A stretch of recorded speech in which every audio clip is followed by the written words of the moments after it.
Mr. Speaker, last Thursday, the Trump administration proposed cutting Title X funding for organizations like Planned Parenthood that perform abortions. Now, the proposed rule does not cut funds from the Title X family planning program.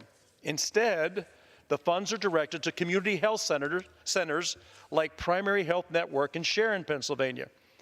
Countrywide, there are 20 times more community health centers than Planned Parenthoods. In fact, there are absolutely no Planned Parenthood offices in my district, but there are 37 federally funded health centers.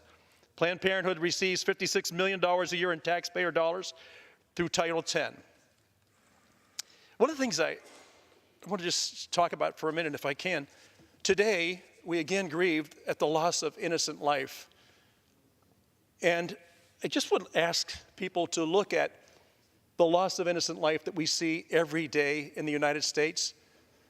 There are approximately 3,000 abortions performed daily in the United States.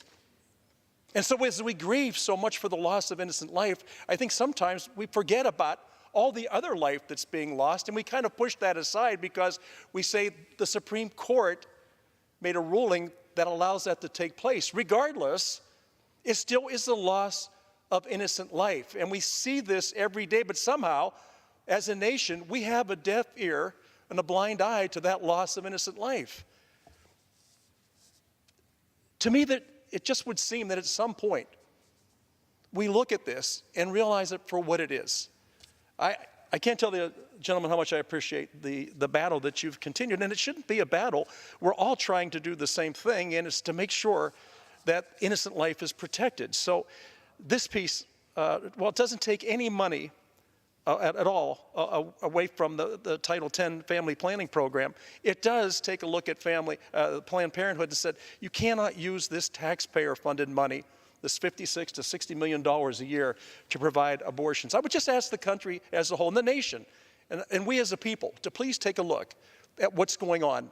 And this loss, again, this loss of innocent life is so tragic and so unnecessary. And I say that because I know a lot of the pregnancies are unintended, but there are loving families waiting for children who are there, who are willing, and who are wanting to provide a loving home for children. So I would like to see if we can somehow come to an agreement or come to an understanding about what is being lost every day. 3,000 innocent lives a day.